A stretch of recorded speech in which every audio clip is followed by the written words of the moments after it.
pessoal, bem-vindos a mais um vídeo do RPG Planet, eu sou a Lina. Eu sou o Cello e hoje vamos continuar com a série Monstros de D&D. E o monstro vencedor foi o Homúnculo, Cello. Pois é, vocês escolheram o Homúnculo com 31% e empataram todos os outros monstros. Então dessa vez ninguém vai ser rebaixado para a série B.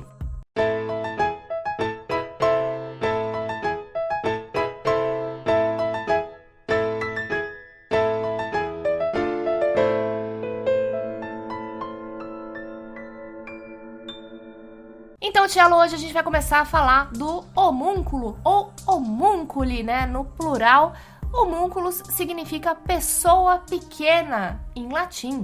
Essas criaturas estão ligadas ao mundo esotérico, né, principalmente aos ensinamentos da antiga ciência da alquimia, mas também é fonte de estudo do campo da psicologia, biologia e outros campos científicos. Os homúnculos também estão presentes na cultura pop. Muita gente conhece aí os homúnculos em função do Full Metal Alchemist, onde eles são lá os grandes vilões da história. E existe um mangá de terror também que chama Homúnculos, que é uma viagem muito interessante sobre psicologia e sobre a forma com que a gente mesmo se enxerga e coisas assim. Além disso, a criatura homúnculo aparece em diversos jogos de RPG eletrônico, MMORPGs e também no nosso querido RPG de mesa, claro. Mas antes da gente começar a falar dos homúnculos em Dungeons & Dragons, a gente vai falar um pouquinho do homúnculo no nosso mundo, né? Falar um pouquinho da mitologia, do conceito que cerca essas criaturas, né? Tão místicas. O mito do homúnculo é muito antigo e multicultural, então ele tem diversas origens que colocam essa criatura como uma criatura divina, um símbolo mágico capaz de prever o futuro. Em algumas interpretações, os homúnculos são ligados ao poder das estrelas, né? Como se um homúnculo fosse capaz aí de trazer poderes mágicos para quem tem ele ali dentro de uma jarra de vidro. Isso! E além dessas interpretações místicas e religiosas, o homúnculo chegou a ser tratado como objeto de estudo científico, e isso lá no século XVI e XVII, na época em que a ciência e o misticismo meio que eram a mesma coisa, né? Na época da alquimia. E lá no século XVI, né, a gente tinha um cientista chamado Paracelso, muito famoso, onde ele tentou ali definir, né, o homúnculo de 3 formas diferentes, Cello. E o primeiro seria o homúnculo mágico, né? Onde eles criavam, né, a semelhança de uma pessoa, só que pequenininha, como se fosse um boneco ou um fantoche, né? E esse simulacro poderia trazer aí coisas boas para essa pessoa, sei lá, fazer algum ritual, dar um banho de rosas nesse boneco, isso traria energias positivas para aquela pessoa que aquele boneco ali tá representando. Ou uma coisa mais negativa, né? De repente, agulhar ali aquele boneco como se fosse um boneco de voodoo. Exatamente. Muito bom. E normalmente esse fantoche era feito de terra, cera ou metal. E tem o segundo tipo, que é o homúnculo biológico, ou homúnculo impuro. O Paracelso via a exposição impura ou não natural do sêmen humano como a fonte de criação de monstros. Essencialmente, se uma pessoa depositasse sua semente, digamos assim, em qualquer lugar que não fosse um útero, o espermatozoide, então, evoluiria para se tornar um monstro. Na citação, né, do texto dele, está escrito que tudo que o ar toca não é mais semente, mas material de homúnculo. Aí surgiram todos os monstros da humanidade, Cello. Imagina. Muito boa essa teoria do Paracelso. E aí o terceiro tipo, né, de homúnculo, segundo ele, seria o homúnculo alquímico, né? Que seria uma pessoinha artificial ali, né? Que ele colocaria dentro de uma jarra de vidro, né? E, gente, na internet vocês podem pesquisar, vocês vão encontrar aí diversas receitas diferentes sobre essa criação de homúnculo alquímico. Mas a gente vai falar aqui pra vocês uma delas, tá? Que é, o alquimista deveria pegar o sêmen e fermentar esse sêmen por 40 dias dentro de um ovo de galinha, tá? Olha só. E aí depois que ele fermentou esse sêmen, ele deveria inserir, né, esse sêmen fermentado no útero de uma égua. Eita, nós. E aí depois isso daria origem aí a uma criatura minúscula, bem pequenininha mesmo e transparente. E ela deveria ser alimentada por 40 semanas com sangue humano até ela se tornar ali do tamanho de uma criancinha. Lembrando que isso aí é tudo esoterismo, tá, pessoal? Não tente isso em casa. Tem alguns vídeos no YouTube que supostamente mostram experimentos de homúnculo que Tudo deram fake. certo, mas é tudo fake, é tudo de brincadeira, tá? Aliás, não se impressione. indicamos para vocês assistirem um vídeo do Átila falando sobre isso. É, exatamente. Bom, e agora vamos sair desse mundo esotérico aí, vamos falar do mundo do RPG, principalmente de Dungeons and Dragons. O homúnculo está desde a primeira edição do AD&D no jogo e é uma criatura minúscula do tipo construto. São criaturinhas criadas por magos ou artífices para usar como servos e realizar diversas tarefas. Isso, eles são criaturas ali minúsculas, bem pequenininhas, com aproximadamente 25 centímetros de altura, né?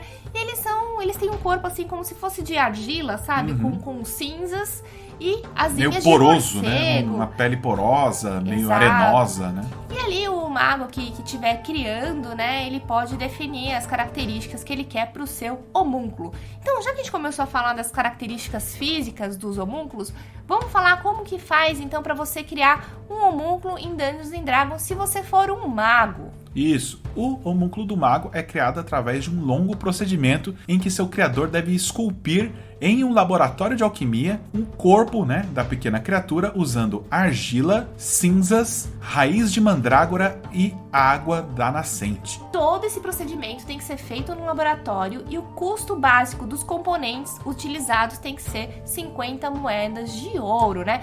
Mas se você quiser fazer um homúnculo mais forte, você gasta mais grana aí para fazer o seu homúnculo mais parrudinho. Ah, e a escultura que o mago faz ali é trazida à vida quando ele usa mais ou menos meio litro do próprio sangue, que deve ser coletado usando uma adaga cerimonial incrustada com joias.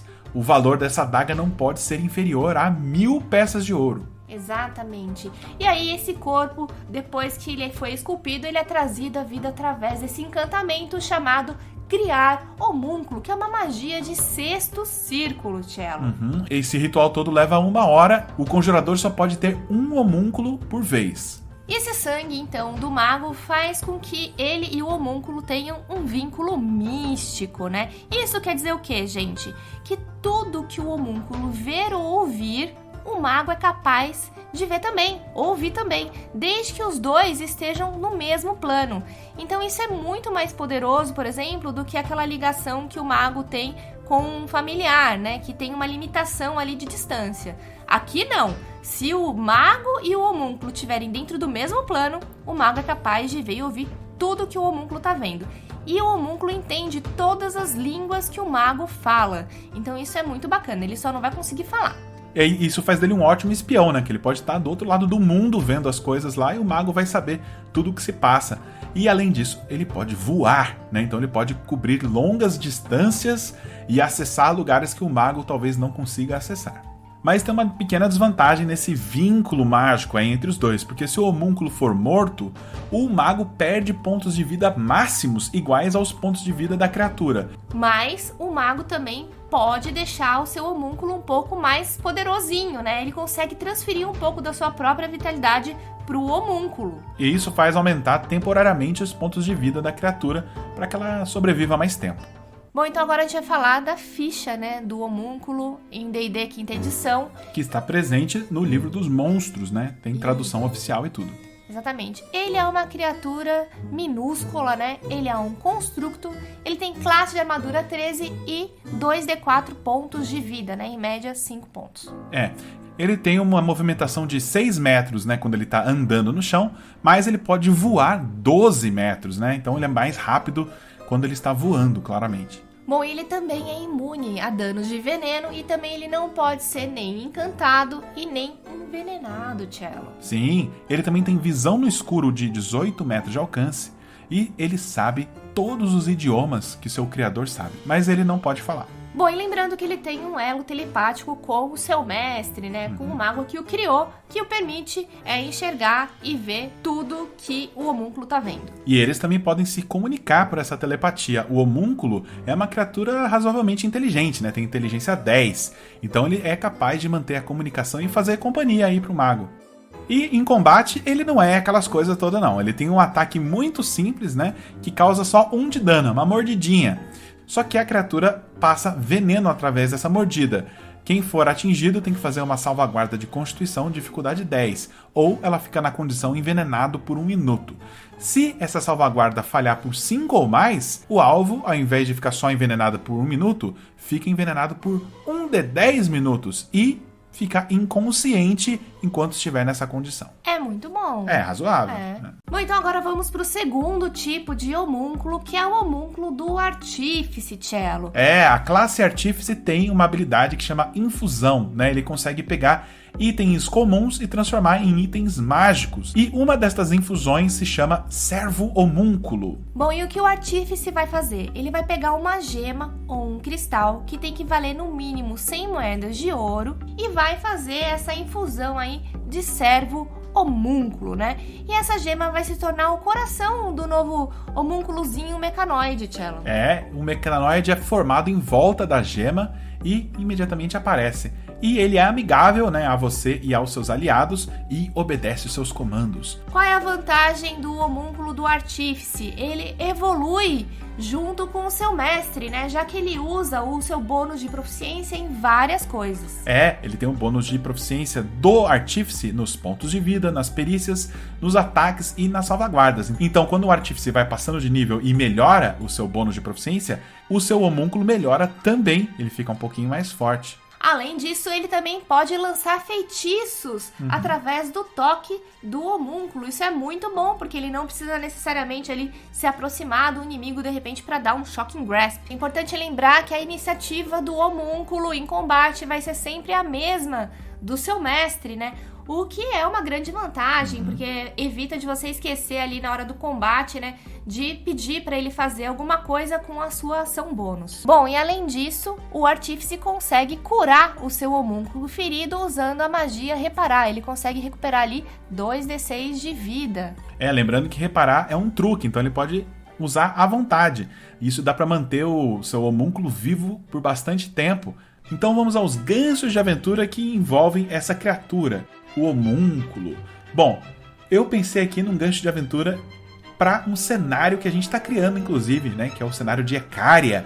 E em Ecaria vai funcionar da seguinte forma: cada personagem num cenário de campanha vai ser um homúnculo de um mago.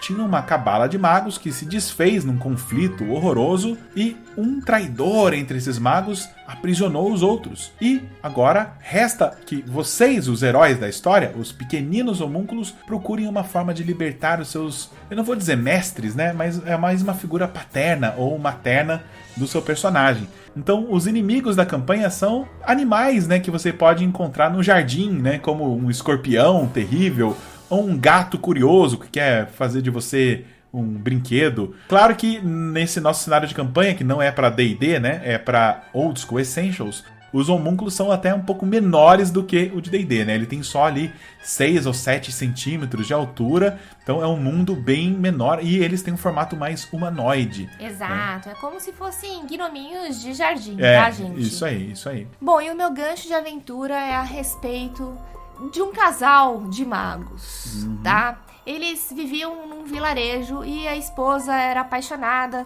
por estudar poções mágicas e ela pede então para que seu marido vá atrás de uma aventura de reagentes para lá continuar os estudos dela. Então, enquanto ela fica lá no laboratório estudando, ele vai atrás de alguns reagentes para ela com um grupo de aventureiros, né? De repente, muito antes do tempo, chega uma notícia para ela de que o marido dela havia falecido, né? E faz lá todo o enterro, todo o processo bonitinho. Ok. Um belo dia ela tá ali, né, se preparando pra dormir, quando de repente aparece o homúnculo do marido dela. Ela conhecia aquele homúnculozinho. De repente acende uma chama de esperança nessa maga, porque ela sabe que se o homúnculo está vivo, então provavelmente o seu marido ainda está vivo. E ela vai então correndo até o cemitério, meio que de madrugada, revira lá o túmulo e percebe que tudo foi uma farsa, que aquilo ali não era o corpo do marido dela, mas sim um boneco de cera. Eita, conspiração! Aquele grupo de heróis, então, provavelmente deixou o mago pra morrer, deixou ele pra trás achando que ele tinha sido derrotado, né? Exatamente. Traidores! E se você quiser ver a ficha do homúnculo e de outras criaturas de Dungeons & Dragons, basta você ir no link da Amazon Afiliados, que está na descrição desse vídeo, e garantir o seu livro dos monstros em português. Corre lá que tá com um desconto legal, você não pode perder.